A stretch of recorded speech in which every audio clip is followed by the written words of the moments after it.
Hi, don't skip this intro because it'll save you a lot of time if you watch it. Here's how to make kefir from raw milk, but you can use any kind of pasteurized dairy that you want to, as long as it's not hot. It's going to include details that are more important for raw milk, but if I were you, I would follow the same principles because they're still generally the same. There is an older version of this video, but I suggest you don't ever watch it. In fact, I'm going to delete it because there are some things in there that I should emphasize a little more than I did, but I didn't. And I'm also anal about the quality of stuff I put out, so only watch this one if you're new here. And for everyone else who's been subscribed to whatever channel I have, you don't have to watch this, but for new people, make sure you watch it all the way through.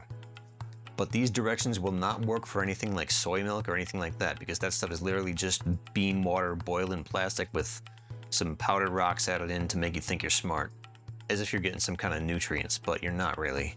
That stuff is garbage. There was a time when I tried being vegan, and it was the dumbest thing I ever did. As soon as I started eating animal products again, particularly raw milk and stuff like that, I started growing the same day, and other people noticed it the next. I have a video about how to make cheese, and I talk about that a little more in there. Just watch it. I'll put it somewhere on the screen. It's going to be on all my video channels, but yeah, you don't have to watch it, but it is cool. And for everything that follows, let's assume that you bought the bare minimum from me, which is 2 tablespoons of kefir grains. If you want some, just look at the link in the description. This video should also cover everything for 99.9% of people, but after watching it, you might want to read the table of contents on my site. No need to read the whole page, just read the table of contents and pick whatever section you need, if you have to troubleshoot further. Section 4 is most likely going to be what you need. If something isn't there, email me about it, but I will expect you to have at least watched this video. From my experience, most people won't make any positive changes to their life unless it's easy to make. So again, you really got to watch this entire video instead of skipping straight to the directions. To make kefir, you literally only need to add kefir grains to milk and stir it before it curdles, and then once it does, strain it out. And that's literally it, but there's a bunch of details in there, and if you miss them, you're probably gonna be so demoralized you're never gonna wanna make kefir again. So again, I suggest you watch this entire video all the way through. But first, some warnings before we go on. For everything that follows, do not use metal, ever. Why? I'm not singling this company out because I've seen the same problem with metal from other companies, like when making cheese, and I talk more about it in that video, but I have a very expensive Vitamix blender. It cost about $500 to $600 when I got it back in 2007, and I've used it pretty much every day since, and it still works, so it was totally worth it. And the blades on that are made from stainless steel too, which we're told doesn't rust, and by implication that the metal from there wouldn't transfer into your food. And they haven't rusted. But I'm telling you from experience that I've made cultured butter with this before. I let the cream get as sour as it could.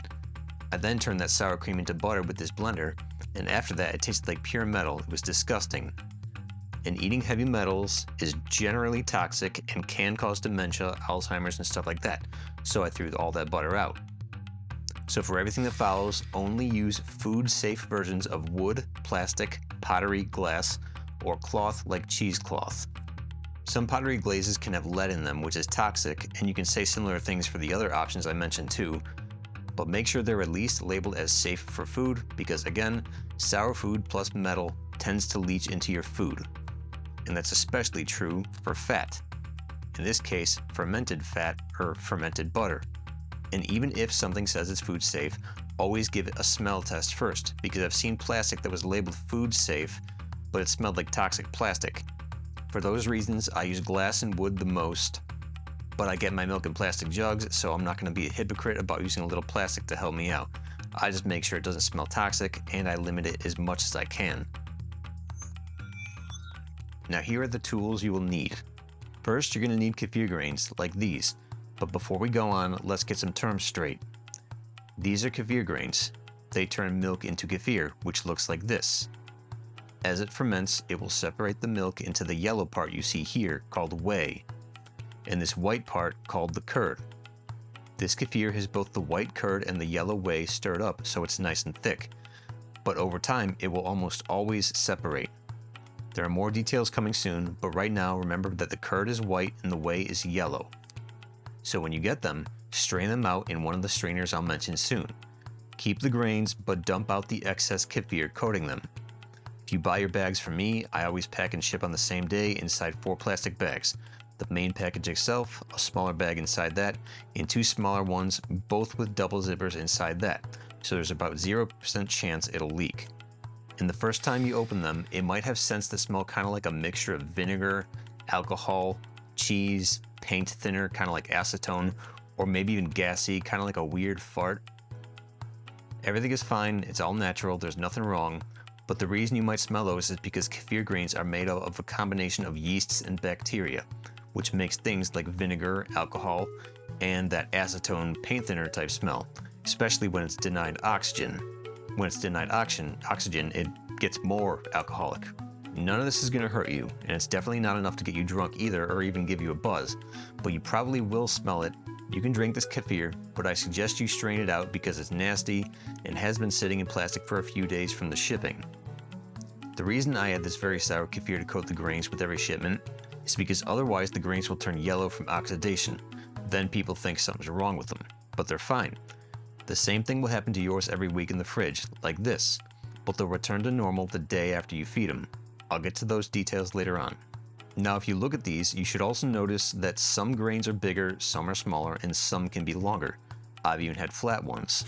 And I've seen a lot of people make a big deal about these things, and I'm paraphrasing here, but I've seen them make the claim like all these different sizes are different varieties of grains. They'll say things like, oh, this one's Turkish and that one's Tibetan, and oh, these bigger ones here, these are called mother grains, and so on.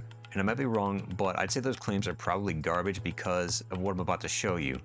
They're just trying to make it sound more important than it really is. Why? Because no matter what, all these grains work exactly the same and they create the same kefir. The only difference is the size of them, which can determine how willing you are to make it every day. Let me show you what I mean. These are my original kefir grains. Whoever sold them to me did a terrible job taking care of them. Every single one was torn to hell and about 0.5 millimeter in size or less. If I didn't have a tight mesh strainer for them, they all would have fallen through. I've literally never seen kefir grains that bad before, and I've been making it every week since 2005. But big fat honkers like this one, now ones like this are the best because they won't fall through your strainer, unless your strainer is too huge. They also grew from the same exact batch of teeny tiny abused grains, and all of them were the same size. And to make them big and fat, all I did was feed them fresh milk every day for about a month, going 24/7, and after a month of that, I ended up having about 2 cups of grains. All of them were bigger than better than before, but most were still very small, like this, which is maybe about 3 millimeters wide, and these never grew beyond that. And I've been seeing that stuff happen since about 2005 too, so it's nothing new to me. But at this point, after the month of non-stop growing, some were noticeably bigger than others. Just barely, but it was noticeable by at least a couple millimeters, like this one. So all I did is pick out the biggest ones until I had about 2 tablespoons worth, and did the same thing all over again. Another month later, I had a couple cups of big fat honkers, long stringy ones, and so on. But even then, some are still small. Nowhere near as many, but they do exist, even when they're grown from these big fat honkers. The point is that the only real benefit you get from the big ones is that they strain out more easily. Each one of these, they all make kefir just fine, and the end result is always the same. And even if you have a whole bunch of these, you're still gonna get these small ones too, so it's not a big deal. And if you buy from me, I always have a bigger one in each tablespoon I sell, with smaller ones around it so it fills up the entire volume. But I can't guarantee how big the biggest one is gonna be. Now the second thing you'll need is a good strainer. Your sanity and desire to keep making kefir every day or every week will depend on this. First, we have cheesecloth. The pros are that it's the most natural option. The cons are that it has a short lifespan because the weave either isn't tight enough, so your kefir grains slip through, and you can double or triple layer some cheesecloth, but that's up to you. On the other hand, some cheesecloth is too tight and the curd won't drain out at all. It can also become too loose after you wash it so many times, which can make the grains fall through, because again, you have holes in it. And to wash it, you can hand wash it by squeezing it in soapy water for a bit, then hang it to dry, but that's up to you. What I use most of the time is something with wider holes like this, only because I can. The pros are that the kefir will strain out very fast and easy. I can strain out about a gallon of kefir within a minute or two when using this. The cons are that something like this will only work if your kefir grains are big enough so they don't slip through. You could also add some cheesecloth to it, with however many layers you needed into this if you needed, but that's up to you. Another strainer I recommend is something with thinner mesh like this. The pros are that even if you have grains that are super small like the ones I originally had, it'll strain fine. Before using it, you can also take a toothpick or a fork and make some of the holes in it bigger if you need. Like you see here, water will go through this, but you can still see some of it hanging around here, and it was much worse before I made the holes wider. The cons are that if you don't make your kefir properly, a strainer like this will turn a 1-minute job into a 30-minute job, and I'm not exaggerating. You'll go crazy and never want to make kefir again. That can be somewhat fixed by doing the toothpick or fork thing I just showed, but it's not perfect. Properly made goat kefir flies through strainers like this without a problem. But if you use cow milk that has not been homogenized, meaning the cream will separate, like I do, because I use raw cow milk most of the time, but sometimes I do raw goat or raw sheep. Well, if you don't make it right, particularly when the temperature is too warm, generally what happens is the milk and cream will separate. Some of that cream will turn into butter on its own because it's too warm. Then the mesh gets clogged with butter. You're going to get annoyed by that, so you'll start stirring it, and as you stir it, it churns the rest of the cream into butter, which clogs it even more. Then you'll get mad at that, start really scraping a spoon or spatula in here to help force the kefir through, and all that will tear up the grains. And then you end up with the crappy quality I started with, which were abused to hell. So strainers like this are not so forgiving if you screw up. But even then, I suggest you start with one of these because they're common, cheap, and it will force you to pay attention to your kefir. Being able to shift the mesh around with a toothpick or fork is also nice, so it's good to help figure if you made it right. And if you use one of these fine mesh strainers, make sure that when you wash it, you use a soapy rag. Try not to use one of these green scrubby thingies because there are bits of the green part that gets broken off and stuck inside of the mesh, and you don't want that in your food. You'll also need a glass jar for fermenting in. Remember, food-safe materials only. Don't ever use metal. And if your countertop is something like granite, I really suggest you put something softer between your jar, like this bamboo cutting board. There was one time when I lost about $1,500 worth of kefir grains and 4 months of effort because the 2-gallon jar I was using was wet, slipped out of my finger by like half an inch, barely touched the granite countertop, and smashed the whole thing to bits. I swore my head off for about an hour, had to throw it all out because it had glass in it and it was all over the floor, and I had to start all over again with just 2 tablespoons. These Ball brand wide mouth glass jars with plastic lids are perfect for storing both your kefir and your kefir grains in the fridge when not using them. Make sure you use the plastic lids too, because the metal ones that come with them get very rusty real fast. But you can also use hermetic jars with rubber gaskets too, like this one. Just make sure no metal touches the kefir grains or the milk. You also need some type of cloth, like this flour sack towel here, and a rubber band to cover that jar so bugs like gnats can't get in. You can use an old t-shirt or something too. As long as the cloth allows air to pass through but keeps bugs out, then it's fine. You also need something to strain kefir into. I prefer bowls with pourable spouts, but I'm just going to use this pottery bowl here for demonstration. Make sure you use a nice wooden or plastic spoon for stirring as well. A rubber spatula is also nice to have but not required. And if you use one, make sure it does not have a removable head. Water and food gets stuck down in between the spot between the head and handle. It rots, it's disgusting, and I don't want you cross-contaminating your food with rotting crap. So a solid rubber spatula only, please. You can also use your hand as long as it's clean, and you scrubbed under your nails before doing it, and make sure you scrub well. Use a nail brush with soapy water. And after you start making a kefir for a week or so, you're probably going to think, why stir it when I can just switch the jar around? The reason why is because when you do that, the more solid stuff will gravitate in the center and cause the clogging problems when straining, but it will be with crappy cheese curd instead of butter and cream. I'll show you an example later. So, using a spoon makes sure that any clumps are broken up. Real rough swishing will also make it more likely for your kefir grains to get torn up. So don't be lazy, just use a spoon. Then you need milk from an animal, not some bean water boiled in plastic with powdered rocks. I use raw milk. You can see it's unlabeled because I get it directly from nearby farms, but you can use any kind of pasteurized dairy too. Just make sure it's been cooled down in the fridge and is not hot, because boiling heat will kill the cultures from the grains. Now here's how to make kefir, and the best way to teach you is with principles, and these principles are going to change every day because you're about to find out. So you will have to modify them every day, which is kind of weird, but you'll see what I mean. And if you mess them up, your kefir will probably suck, but it's actually not that hard. So if there's only one thing you remember about this video, let it be this section right here. Because good kefir always comes down to these 4 variables. The first is the temperature. Warmer temperatures make it get sour and thicker much more quickly. Cooler temperatures do that more slowly. And if the temperature is too low, then it can eventually make you sick if it goes for long enough. Therefore, warmer temperatures at least 65 Fahrenheit and above are preferred. I do it between 65 to 100 Fahrenheit all the time, but I'm about to give a recipe for roughly 70 Fahrenheit because it's the easiest and most forgiving for noobs and busy people. The second is the length of time. Longer times make it more sour and thick, while shorter times only make it thicker with little to no sourness at all. However you like it is up to you. I drink it both ways all the time, and I often do it from anywhere between 4 to 24 hours too, but faster times always require more grains. The third is the ratio of milk to kefir grains. Having more milk than kefir grains always takes longer to ferment, but less milk with that same amount of kefir grains will always ferment faster. An example by volume is 2 cups of milk with 1 cup of kefir grains. That will ferment much faster than a ratio of 8 to 1, 8 cups of milk with 1 cup of kefir grains. This can also be sped up by adding more kefir or the curd from a previous batch, but I'll get to that later. So far with these first 3 variables, the goal is to make it at least slightly sour within 24 hours. The reason why is to make your milk safe to drink.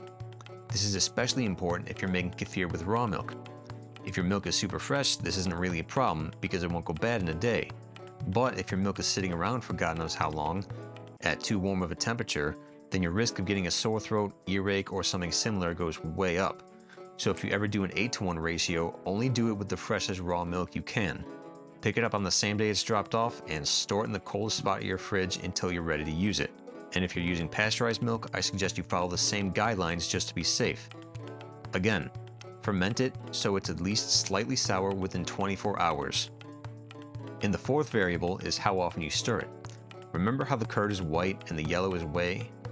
If you're using raw cow milk that has never been homogenized either, you also might see a layer of cream on top. But no matter what type of milk you use, if you see the whey and curd separating, then you must stir it. Do this regardless of the last time you stirred it. Whether you see a hard line like this, or even if it starts to look like it's starting to curdle like this, then you must stir it. Otherwise, you're more likely to get what I call crappy cheese. You end up getting these chunks in it, and it can cause a lot of problems when straining. It's still edible, but it won't taste as good. On the other hand, if you make it right, it will be thick and coat the walls of the jar you made it in. Then if you let it sit for a minute, it will eventually form streaks like this. This stuff is perfect. It's silky, smooth, velvety, it coats everything it touches, tastes a little salty, and it's really delicious whether it's super sour or not. Now here's a basic recipe, and this is a guideline to start from. Heavy emphasis on this is a guideline. It's not set in stone, and you will definitely have to modify things based on the 4 variables I just told you. And to be fair, whenever I make kefir, except for this basic recipe I'm about to tell you, I never measure, ever. I do measure, but it's just with my eyes. And with a little practice, you probably will too. Just keep those 4 variables in mind because they will change everything. So to set a baseline, let's assume you're doing this in a roughly 70 Fahrenheit room. Now, whether you just opened your package of kefir grains from the mail, or if you haven't used them for a week or so, always drain the excess kefir or whey adhering to the grains, like this. Just drain it as much as you can. If you don't do this, you have a much higher chance of making crappy cheese and getting the clogging problems I said before. Again, I have a video on how to make cheese, and it uses the whey to do so, but you don't want extra whey when making kefir because it'll make crappy cheese. Now, by volume, combine a ratio of anywhere between 4 to 8 parts of milk to 1 part of kefir grains for 24 hours. Then, stir at least once every 8 hours. If you do all of that, then this recipe is pretty impossible to screw up, even if you're a little late to a stir or your temperature is about 5 to 10 degrees off. During those 24 hours, your kefir will be in 3 states. The first is how it looked when you poured your milk in, so it's basically just milk and it's still thin. The second is when it starts to curdle. At this point, you might see the yellow whey separate from the white curd a little bit. It's also likely going to act a little more solidified. Notice how it's thicker and my spoon doesn't fall to the bottom? The weight of your spoon matters too, but I think you get the idea. And no matter what, when you see your kefir like either of these, you must stir it. So check it whenever you walk by. If you don't, it will eventually reach the third state like this, which is crappy cheese. And I'll get to how to fix this in a little bit, but you are kind of screwed at this point if you let it get this far.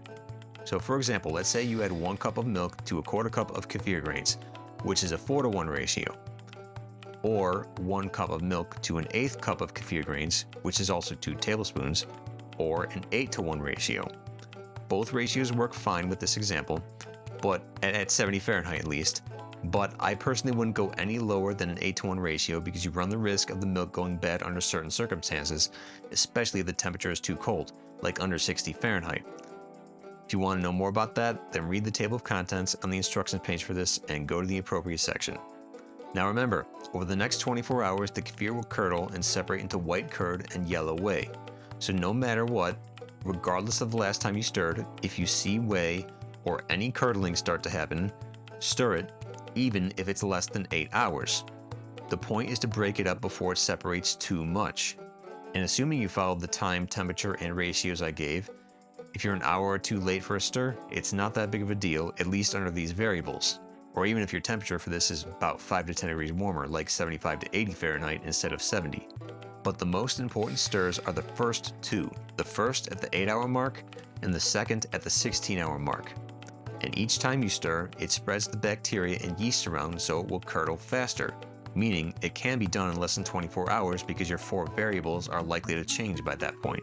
Because of that, I usually start fermenting my kefir at night, sleep for 8 hours, wake up, stir again, go somewhere and come home 8 to 10 hours later, stir again, then stir a final time when I'm ready to strain it. Now remember, if your temperature is warmer, like above 75 Fahrenheit, or if you're using more kefir grains, then you ought to stir it sooner. For example, I usually make a gallon kefir at a time. It all goes straight from the fridge into a roughly 70 Fahrenheit room, and it takes that much mass a lot longer to reach room temperature than a cup of milk would.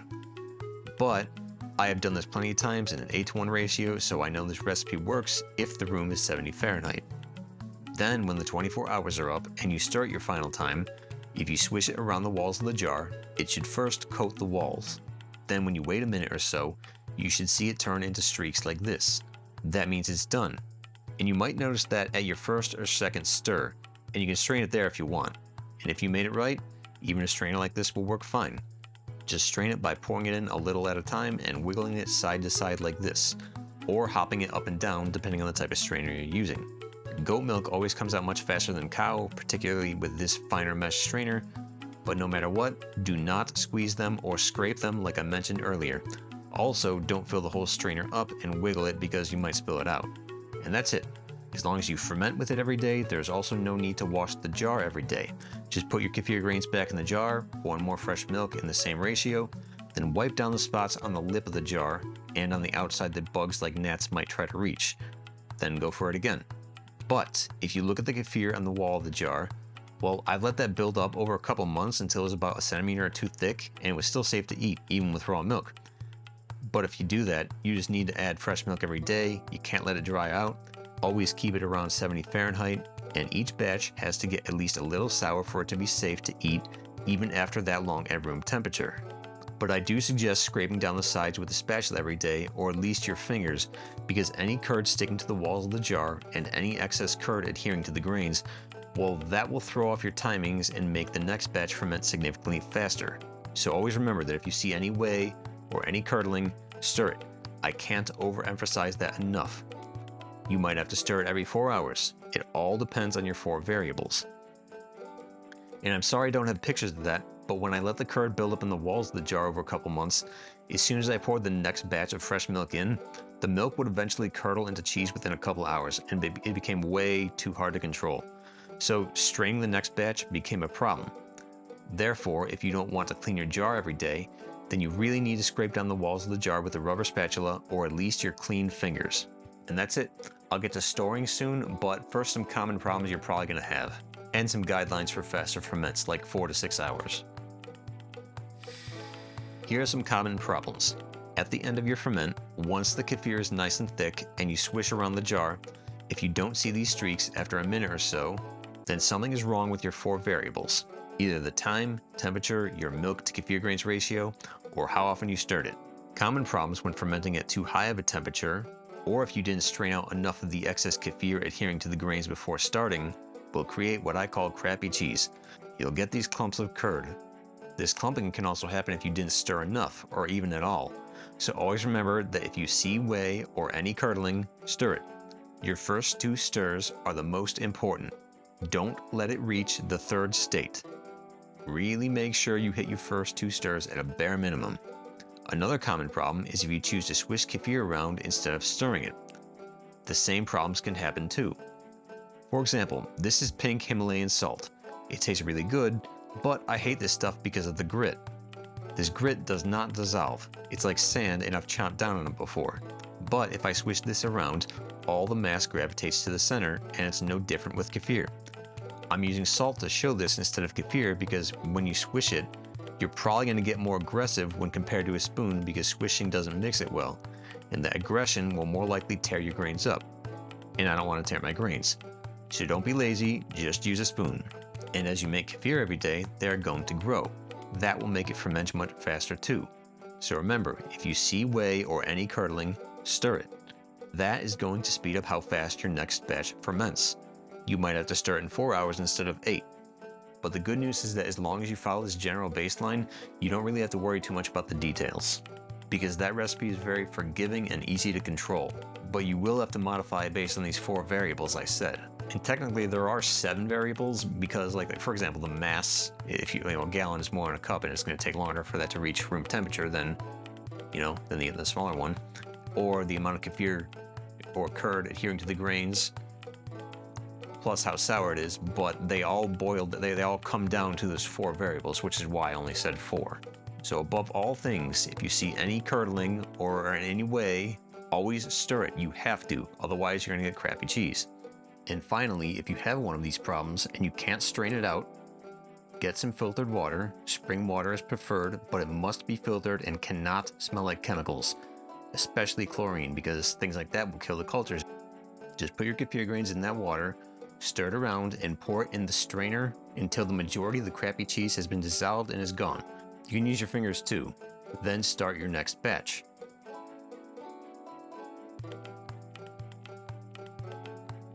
I also have extra stuff on my site for this, so go read the table of contents for the kefir instructions and read whatever you need to know. And if you want to make kefir faster than 24 hours, I do it within 4 to 8 hours all the time. The only thing you have to do is modify your variables to the faster versions of them, meaning warmer temperature, shorter time, and a smaller milk to kefir grains ratio. For example, I used about a 2 parts milk to a 1 part kefir grains ratio here, and I kept it at room temperature for about 5 to 6 hours at around 90 Fahrenheit. I stirred it 3 times between then. I didn't even see whey before I stirred it. It just started to curdle like the 2nd state. I just stirred it about once every hour and a half. Because at very warm temperatures like that, you really have to stay on top of it or else you get crappy cheese real fast. And at the end, it was very thick and had a teeny tiny hint of sourness, which is how I prefer it. I've done the same thing over 12 hours or so too, with a 4 to 1 ratio instead around the same 90 Fahrenheit temperature. The same thing happens, just stir it sooner. Although I strongly suggest you don't ever go lower than an 8 to 1 ratio or below 65 Fahrenheit. You can get sick if you do it wrong, and if you want more details on that, then read the table of contents on my site from the description of this video, and go to the appropriate section in the troubleshooting section of part 4. Again, I usually measure with my eyes, and over time you probably will too. It doesn't take that much practice. I mean, literally like a week will be enough for you to be like, oh, yeah, this makes sense. But just start with this baseline, get a good feel for it, and just keep doing it. Whenever it reaches the 2nd state, just stir it. Whenever it starts to curl or whenever you see whey, just stir it and you'll be fine. You can also let your ferments go longer than 24 hours. As long as they're a tiny bit sour within that time, it's safe. I do this all the time with bigger or smaller ratios, but the main times I do this are when I want to make cheese. So go watch the video on that if you want. When your kefir is done and you don't need to use your kefir grains for a bit, you can either drink the kefir right away or store it in glass jars with plastic lids. Same thing with the grains. Put them both in the coldest spot in your fridge, but don't let them get frozen. And do not use metal lids either. They will rust. There will be some moisture that evaporates to the lid, rusts the metal, and falls into the kefir. I've seen it before, particularly with those canning jar lids. So don't do it. Plastic lids only, or those hermetic glass jars with rubber seals. Another important thing to say is that by default, kefir will automatically make it last much longer when compared to milk that has not been fermented. And the sourness of the kefir really goes a long way in helping that. So if you plan on keeping the milk for longer than a week or so, I suggest you make a version where the kefir gets at least a tiny bit sour instead of not sour at all, meaning only thick. As long as the milk was safe enough to drink before you turn it into kefir, then it will be safe enough to let it sit in the fridge for a couple weeks or more, given that it was at least a tiny bit sour before you put it in. But if you put it in the fridge, try to drink it all within a couple weeks. Any more than that and it tends to take on more of an alcoholic flavor. It's not much, but when you let your kefir go super sour, the alcoholic flavor after 2 weeks in the fridge is much more prominent than compared to something that wasn't made super sour. No matter what, that characteristic will be there for both super sour and not so sour versions, and I don't really like it. It's not going to hurt you or even give you a buzz, but it is kind of nasty. I've also kept it at room temp for a couple weeks, but you have to stir every day and it also gets super sour and alcoholic too. And if you let it go for that long at room temp, you're probably going to want to add a lot of fruit or honey when you drink it, and I don't always want to add tons of sugar to my food, no matter how natural it is. When I want it that way, I do it, but it's pretty rare. So all in all, you should try drinking it within a week or two for the best flavor. And make sure you ferment with your kefir grains at least once every 2 weeks, because for too long without milk, they will turn more yellow than I showed before. This is 1 week of them in the fridge with no fresh milk. You actually can go longer than 2 weeks, but try not to do that because they will die. 1 day of feeding them fresh milk turns them back to white again, but if you don't use them for long enough, they'll eventually turn orange, get crumbly, and die. You technically could also cover them with some excess kefir like I do when I ship them, but if you do that, you'll need to strain them out again the next time you use them, or else it's more likely to cause you to make crappy cheese because of all the excess kefir adhering to the grains. You can eat kefir any way you want. The easiest way is as is or with some honey in it. As it sits in the fridge, you'll notice the whey separates from the curd. This will happen in varying amounts based on the 4 variables I mentioned earlier. And kefir made at warmer temperatures tends to separate much more easily. But if you make it at a cooler temperature, it's kind of hard to separate. So if you see whey, you can pour it into another jar and drink it whenever you want, because it's very thirst quenching. And the same storage guidelines apply too. And with the leftover curd from that, you can have it as is or with honey. Most of the time I do it as a smoothie. In this case, I thawed some mixed berries overnight. I also eat raw eggs. I've been eating about 4 to 16 of them every day since about 2005. And to do that safely, I get some eggs and scrub them up with soap and water all the way around with a wire scrubby thingy. And the goal is to make sure the surface doesn't have any chicken crap or anything rotting on it, because that would cause cross-contamination. Then I rinse them off while twisting them side by side and looking and feeling for cracks on the shell. If you see a shell with any cracks, cook that one or throw it away, because if you ate it raw, you're far more likely to get some problems from it like a sore throat, earache, or so on. But the others are fine, and you'll notice the benefits in your strength and your mental clarity far better than when cooked, if you have enough, like 4 a day. Then, because of the stuff I said earlier about metal, I do not add the kefir to the blender. I only put the eggs and fruit in there and puree them. No matter what kind of fruit you use, the eggs prevent oxidation. So, for example, if you were to use apples, they don't go brown so fast. You can use any kind of fruit with this too, but if you use pineapple, you really ought to drink it within like 30 to 60 minutes because it will start to turn bitter pretty fast. If you leave it for a couple hours, you'll know what I mean. Another way to eat it is like a dip. If you poured off any excess whey, then you can pour the rest into a flour sack towel, which you can get at places like Walmart for cheap. Then you can tie the ends up onto a spoon and hang it up so more whey drains out, and let it drain for a few hours, or until you like the consistency. It'll sort of be like a soft cheese here, or varying thicknesses of yogurt. After that, you can add salt, mashed garlic, dill, or whatever herbs you want, and maybe some lemon juice, and use it as a dip or topping. It's all up to you. So that's it. And if you want to buy some kefir grains, you can get them on my site, or I'm going to put a QR code or whatever, my website on the screen. Get them however you want. I have very good quality controls because I only sell my excess, and yeah, I'm pretty anal about health, so. Okay, thanks, bye.